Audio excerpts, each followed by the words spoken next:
Assalamualaikum warahmatullahi wabarakatuh. Saya Sasi Marosita Wardani dengan nomor induk mahasiswa 401119177. Di sini saya akan membahas tentang wakalah. Apa itu pengertian wakalah? Perwakilan adalah wakalah atau wikalah. Menurut bahasa artinya adalah al-hif, al-kifayah, al-domen, dan at-tafwid, yang artinya penyerahan, pendelegasian, dan pemberian mandat. Al-wakalah atau al-wikalah menurut istilah para ulama berbeda-beda, antara lain sebagai berikut.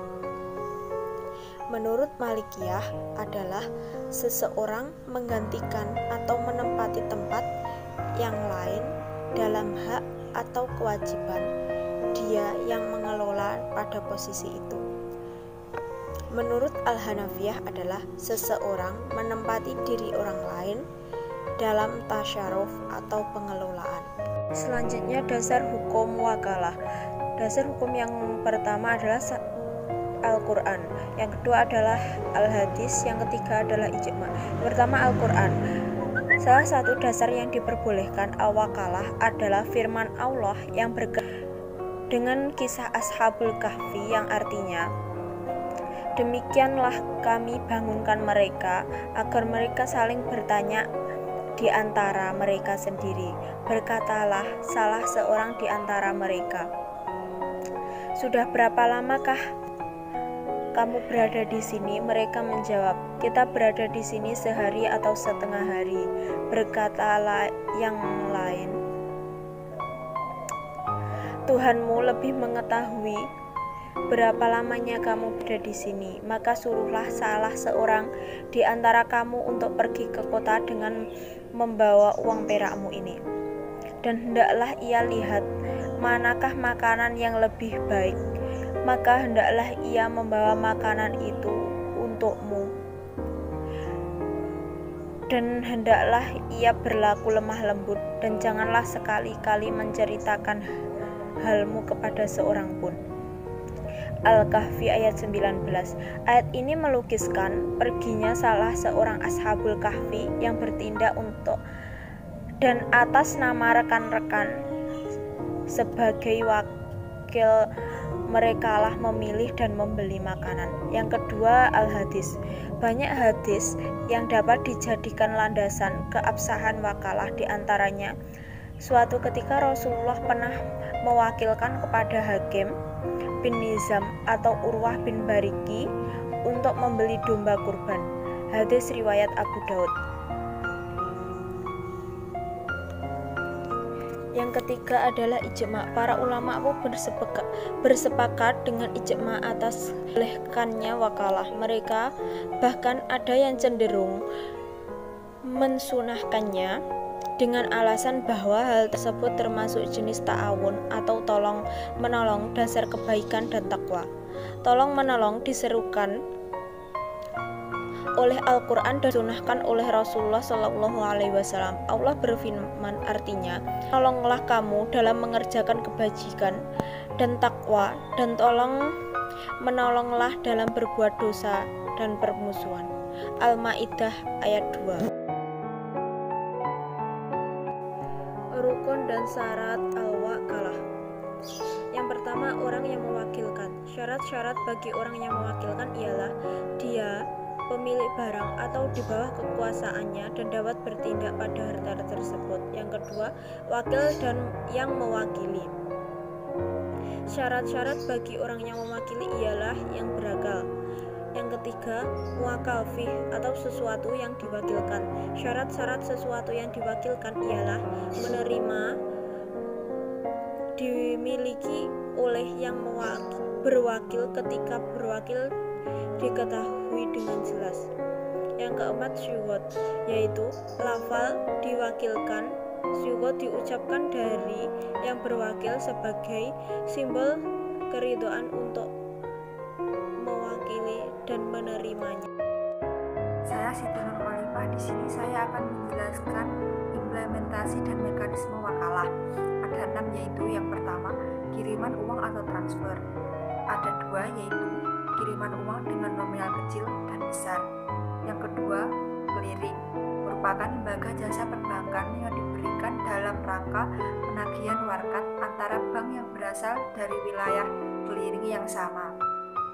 Yang ketiga, inkasso merupakan jasa penagihan yang diberikan oleh bank terhadap warkat clearing atau surat berharga yang diterbitkan oleh bank yang berada di luar wilayah clearing. Yang keempat, intercity clearing, yaitu sarana penagihan antara warkat maupun surat berharga. Yang kelima, letter of credit, yaitu jasa bank yang diberikan kepada masyarakat untuk memperlancar pelayanan arus barang, baik barang dalam negeri maupun luar negeri. Yang terakhir, payment, yaitu pelayanan jasa yang diberikan oleh bank dalam melaksanakan pembayaran untuk kepentingan nasabah. Saya Siska Septiana, NIM 401190185, akan menjelaskan tentang kafalah. Yang pertama, pengertian kafalah. Kafalah secara bahasa artinya adomanu atau menggabungkan, atau adoman yang berarti jaminan, hamalah yang berarti beban, dan domaah yang berarti tanggungan. Sedangkan menurut istilah, kafalah merupakan jaminan yang diberikan oleh penanggung atau kafil kepada pihak ketiga untuk memenuhi kewajiban pihak kedua atau yang ditanggung. Dalam pengertian lain, kafalah juga berarti mengalihkan tanggung jawab seseorang yang dijamin dengan berpegang pada tanggung jawab orang lain sebagai penjamin. Kafalah menurut mazhab Hanafi adalah suatu tindakan penggabungan tanggungan orang yang menanggung dengan tanggungan penanggung utama terkait tuntutan yang berhubungan dengan jiwa, hutang, barang, atau pekerjaan. Sedangkan definisi menurut ulama terkemuka lainnya, kafalah adalah penggabungan antara dua tanggungan terkait tuntutan dan hutang. Selanjutnya, dasar hukum kafalah. Yang pertama, Al-Quran. Dasar hukum untuk memberi kepercayaan itu juga dapat dipelajari dalam Al-Quran pada bagian yang mengisahkan Nabi Yusuf. Penyeru-penyeru itu berseru, "Kami kehilangan piala raja, dan barang siapa yang dapat mengembalikannya akan memperoleh makanan seberat beban unta, dan aku menjamin terhadapnya." Yusuf ayat 72. Kata zoim yang berarti pinjaman dalam surat Yusuf tersebut adalah ghorim. Ghorim artinya orang yang bertanggung jawab atas pembayaran. Yang kedua, al-hadis. Landasan syariah dari pemberian fasilitas dalam bentuk jaminan kafalah pada ayat di atas juga dipertegas dalam hadis Rasulullah SAW sebagai berikut. Artinya, telah dihadapkan kepada Rasulullah SAW mayat seorang laki-laki untuk disolatkan. Rasulullah SAW bertanya, apakah dia mempunyai warisan? Para sahabat menjawab, tidak. Rasulullah bertanya lagi, apakah dia mempunyai utang? Sahabat menjawab, ya, sejumlah 3 dinar. Rasulullah pun menyuruh para sahabat untuk mensolatkannya. Tetapi beliau sendiri tidak. Abu Qatadah lalu berkata, saya menjamin utangnya, ya Rasulullah. Maka Rasulullah pun mensolatkan mayat tersebut. Hadis riwayat Bukhari nomor 2172, Kitab Al-Hawalah. Para ulama sepakat terkait dibolehkannya kafalah, dan kaum muslimin pun masih tetap melakukan kafalah di antara mereka sejak zaman kenabian sampai saat sekarang ini, tanpa ada seorang ulama pun yang memungkiri. Yang selanjutnya, rukun dan syarat kafalah. Yang pertama, ada pihak penjamin atau yang disebut dengan kafil. Syarat-syarat kafil adalah baligh atau dewasa dan berakal sehat, berhak penuh untuk melakukan tindakan hukum dalam urusan hartanya, dan rela atau ridho dengan tanggungan kafalah tersebut. Yang kedua, pihak orang yang berutang atau yang disebut dengan asyil atau ma'ful anhu. Syarat-syaratnya adalah sanggup menyerahkan tanggungannya atau piutang kepada penjamin, dikenal oleh penjamin. Yang ketiga, pihak orang yang berpiutang atau ma'ful anhu. Syaratnya adalah diketahui identitasnya, dapat hadir. Selanjutnya, mekanisme kafalah. Dalam mekanisme sistem perbankan, prinsip-prinsip kafalah juga dapat diaplikasikan dalam bentuk pemberian jaminan bank dengan terlebih dahulu diawali dengan pembukaan fasilitas yang ditentukan oleh bank atas dasar hasil analisa dan evaluasi dari nasabah yang akan diberikan fasilitas tersebut. Fasilitas kafalah yang diberikan akan terlihat pada perkiraan administratif baik berupa komitmen maupun kontingent. Fasilitas yang dapat diberikan sehubungan dengan penerapan prinsip kafalah tersebut adalah fasilitas bank garansi dan fasilitas letter of credit. Fungsi kafalah adalah pemberian jaminan oleh bank bagi pihak-pihak yang terkait untuk menjalankan bisnis mereka secara lebih aman dan terjamin, sehingga adanya kepastian dalam berusaha atau bertransaksi, karena dengan jaminan ini bank berarti akan mengambil alih risiko atau kewajiban nasabah apabila nasabah wan prestasi atau lalai dalam memenuhi kewajibannya. Selanjutnya, implementasi kafalah. Yang pertama, kafalah bin nafs. Misalnya, seorang nasabah yang mendapatkan pembiayaan dengan jaminan nama baik dan ketokohan seseorang atau muka masyarakat. Yang kedua, kafalah bin taslim merupakan pemberian jaminan dapat dilaksanakan oleh bank untuk kepentingan nasabah dalam bentuk kerjasama. Yang ketiga, kafalah alam jazah merupakan pemberian jaminan dalam bentuk jaminan prestasi. Yang keempat, bank garansi merupakan jaminan pembayaran yang diberikan oleh bank kepada suatu pihak. Yang kelima, syariah card. Yang keenam, pembukaan atau letter of credit import. Yang ketujuh, standby letter of credit merupakan suatu janji tertulis bank yang bersifat irrevocable atau tidak dapat dibatalkan. Yang terakhir, asuransi syariah, yaitu perusahaan asuransi merupakan pihak penanggung sedangkan peserta asuransi adalah pihak tertanggung. Saya Rizka Ayu Fitriani NIM 4011190170 ingin menjelaskan tentang hiwalah. Pengertian hiwalah secara etimologi, al-hiwalah berarti pengalian, pemindahan, perubahan warna atau memikul sesuatu di atas pundak.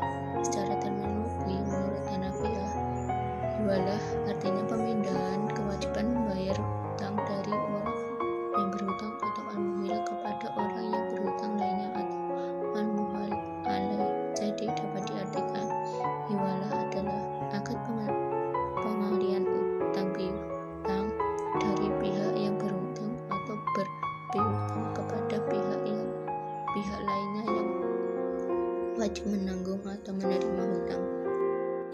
Dasar hukum hiwalah yang pertama Al-Quran yang terkandung dalam Quran surat Al-Baqarah ayat 282 yang artinya, hai orang-orang yang beriman, apabila kamu bermuamalah tidak secara tunai untuk waktu yang ditentukan, hendaklah kamu menuliskannya, dan hendaklah seorang penulis di antara kamu menuliskannya dengan benar.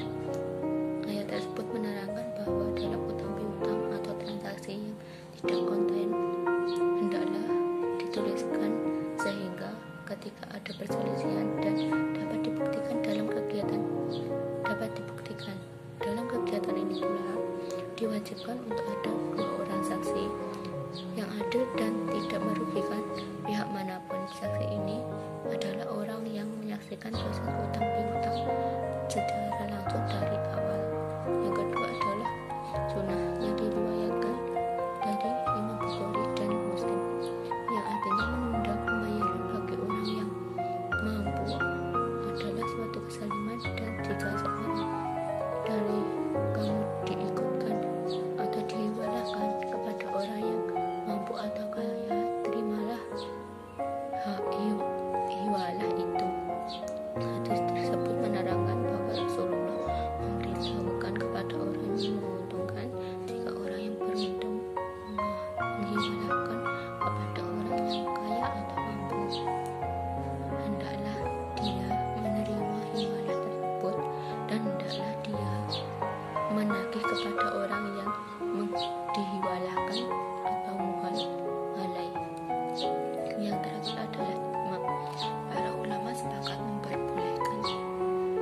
Hiwalah dibolehkan pada hutang yang tidak berbentuk barang atau benda, karena hiwalah adalah perpindahan utang. Oleh sebab itu harus pada hutang atau kewajiban finansial. Hukum dan syarat hiwalah. Yang pertama, muhil. Syaratnya balik dan berakal. Yang kedua, muhil. Syaratnya balik, berakal, dan ada persetujuan pihak pertama. Yang ketiga, muhil halal. Syaratnya balik, berakal, dan adanya pernyataan persetujuan dari pihak kedua. Yang ketiga, yang keempat, muhal bih. Yang syaratnya yang dialihkan itu adalah sesuatu yang sudah dalam bentuk uang atau utang piutang yang sudah pasti, dan pembayaran utang yang harus sama waktu jatuh tempo pembayaran. Yang terakhir adalah sikot. Yang terakhir adalah mekanisme dan implementasi hiwalah. Yang pertama, tethering atau pajak piutang, dari mana para nasabah yang memiliki piutang kepada pihak ketiga memindahkan piutang itu kepada bank lalu membayar piutang tersebut, dan bank menagih dari pihak ketiga. Jadi nasabah itu memiliki piutang kepada pihak ketiga, dan pihak ketiga wajib memindahkan piutang itu kepada bank, dan bank membayar piutang tersebut, dan bank menagihnya dari pihak ketiga. Yang kedua, post delete check, di mana bank tidak bertindak sebagai juru tagih tanpa membayar dulu piutang tersebut. Jadi bank bertindak sebagai penagih utang. Yang terakhir, bill discount. Secara prinsip, bill discount serupa dengan hiwalah, hanya saja dalam bill discount nasabah harus membayar fee, sedangkan fee tidak didapati dalam kontrak hiwalah. Jadi